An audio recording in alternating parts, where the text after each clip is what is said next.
ಸ್ವಂತ ತಮ್ಮನನ್ನೇ ಪಾಪಿ ಅಣ್ಣ ಕೊಂದು ಮುಗಿಸಿಬಿಟ್ಟಿದ್ದಾನೆ.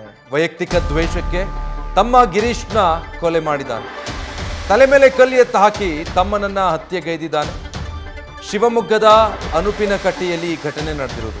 ಆರೋಪಿ ಲೋಕೇಶ್ನನ್ನ ಪೊಲೀಸರು ವಶಕ್ಕೆ ಪಡೆದಿದ್ದಾರೆ.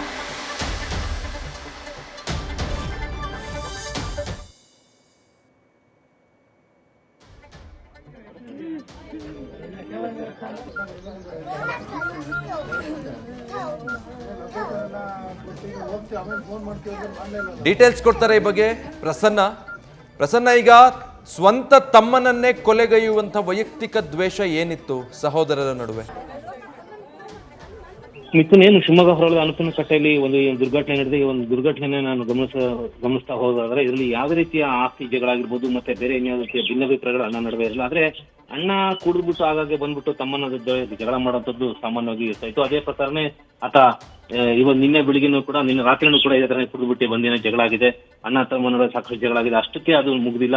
ಕಲ್ಲನ್ನು ಎತ್ಬಿಟ್ಟು ತಮ್ಮನ ಮೇಲೆ ಎತ್ತಾಕ್ಬಿಟ್ಟು ಅವನ್ನ ಭೀಕರವಾಗಿ ಕೊಲೆ ಮಾಡಿ ತನಗೆ ಏನು ಗೊತ್ತಿಲ್ಲದ ರೀತಿ ಅಥವಾ ತಾನು ಏನು ಮಾಡೇ ಇಲ್ಲ ಅನ್ನೋ ರೀತಿಯಲ್ಲಿ ಆತ ವರ್ತನೆ ಮಾಡಿರುವಂತದ್ದು. ಅದನ್ನ ಗಮನಿಸಿದಂತ ಸ್ಥಳೀಯರು ತುಂಬಾ ಆತಂಕಗೊಳಗಾಗ್ಬಿಟ್ಟು ಈ ತರದ ಒಂದು ಘಟನೆಯಿಂದ ಆಶ್ಚರ್ಯಕ್ಕೆ ಮತ್ತೆ ಆಘಾತಕ್ಕೆ ಒಳಗಾಗಿರುತ್ತದೆ. ಅಣ್ಣ ತಮ್ಮ ನಡುವೆ ಆಗಾಗ ಜಗಳಗಳು ನಡೀತಿತ್ತು. ಆದ್ರೆ ಈ ಒಂದು ಮಟ್ಟಕ್ಕೆ ಇಷ್ಟೊಂದು ವಿಕೋಪಕ್ಕೆ ಹೋಗುತ್ತೆ ಅಂತ ಹೇಳ್ಬಿಟ್ಟು ನಾವು ಗಮನಿಸಿದಿಲ್ಲ ಮತ್ತೆ ಅಂದಾಜಿಸಿಲ್ಲ ಅಂತ ಹೇಳ್ಬಿಟ್ಟು ಈಗ ಸ್ಥಳೀಯರು ಆಶ್ಚರ್ಯ ವ್ಯಕ್ತಪಡಿಸ್ತಿದ್ದಾರೆ. ಯಾಕಂದ್ರೆ ಒಂದೇ ಮನೇಲಿದ್ರು ಕೂಡ ಇಷ್ಟೊಂದು ಜಗಳ ಈ ಒಂದು ತಿರುವು ಪಡೆಯುತ್ತೆ ಅಂತ ಹೇಳ್ಬಿಟ್ಟು ಯಾರು ಅನ್ಕೊಂಡಿರಲಿಲ್ಲ ಅನ್ನೋದು ಈಗ ತುಂಬಾ ಆಘಾತಕ್ಕೆ ಒಳಗಾಗಂತು ಮತ್ತೆ ಚರ್ಚೆಗೆ ಒಳಗಾಗಿದ್ದು.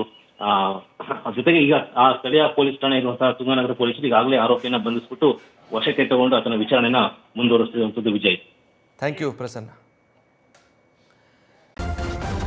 ನ್ಯೂಸ್ ಫಸ್ಟ್ ನಿರ್ಭೀತಿಯಿಂದ ನಿಮ್ಮ ಪರವಾಗಿ.